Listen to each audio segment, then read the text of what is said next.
ওই কিরে মধু মধু রসমালাই না করে এই কাজটি করে রাখুন। আপনাকে আর বারবার তরমুজ কিনতে হবে না। আর একবার এভাবে তরমুজ রেখে দিলে তরমুজের সিজন শেষ হয়ে গেলেও আপনি তরমুজ খেতে পারবেন। আর সিম্পল কিছু কাজে আপনার তরমুজ হয়ে যাবে মধু মধু না মানে রসমালাই।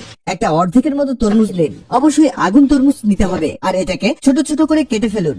এখানে আমরা যেভাবে কাটছি ঠিক সেভাবেই কাটবেন। তরমুজ যারা পছন্দ করে তাদের এটা খুবই কাজে আসবে। দেখুন আমরা যেভাবে 3 কোনা করে ছোট ছোট করে পিস করে নিয়েছি ঠিক সেভাবেই করবেন।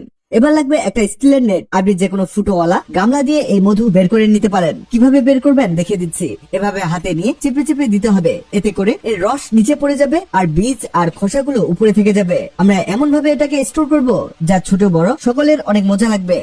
দেখুন 1 বাটির মতো রস আমরা বের করে নিয়েছি। এখানে আপনি চাইলে আরো বেশি পরিমাণে রস দিয়ে এই জিনিসটি তৈরি করবেন। এই লিকুইডটাকে একটি প্যানের মধ্যে ঢেলে দিতে হবে। আর এতে দিতে হবে চিনি। আপনার তরমুজ যদি কম মিষ্টি হয় তাহলে এখানে চিনির পরিমাণ বাড়িয়ে দিবেন। এখানে যত বেশি চিনি দিবেন এর টেস্ট ততই বেড়ে যাবে, তাই চিনি দিতে কার্পণ্য করবেন না। এবার লাগবে কর্নফ্লাওয়ার। এখানে অবশ্যই কর্নফ্লাওয়ারটা ব্যবহার করতে হবে। আর এগ মিক্সার দিয়ে এটাকে খুব ভালোভাবে মিশিয়ে নিতে হবে। এখানে কর্নফ্লাওয়ার দেওয়ার সাথে সাথে খুব ভালোভাবে মিক্স করে নিবেন, তা না হলে এটা দোলা পেকে যাবে আর ফলাফল খুব বাজে হয়ে যাবে। আর এই অবস্থাতে চুলার হিট থাকবে মিডিয়াম টু লো।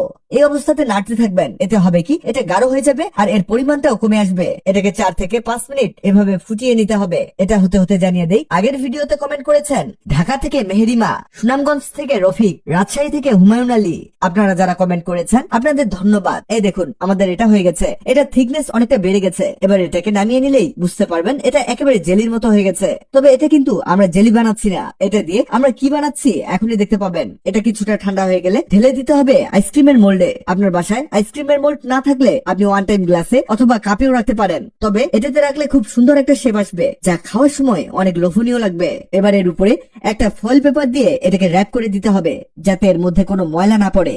এই দেখুন এভাবে পারফেক্ট ভাবে এটাকে চেপে দিবেন। এবার এটাকে ফুটো করে নিতে হবে। একটি ছুরির সাহায্যে এর 6টাকেই ফুটো করে নিব। দেখুন আমরা যেভাবে করছি ঠিক সেভাবেই করবেন। এবার এর মধ্যে আইসক্রিমের স্টিক বসিয়ে দিতে হবে। আপনি চাইলে ঘরোয়া পদ্ধতি অবলম্বন করতে পারেন। এই দেখুন কিছুক্ষণ ডিপ ফ্রিজে রাখার পরে এটা কেমন হলো। এবার বলবেন ওই কিরে মধু মধু রসমালাই।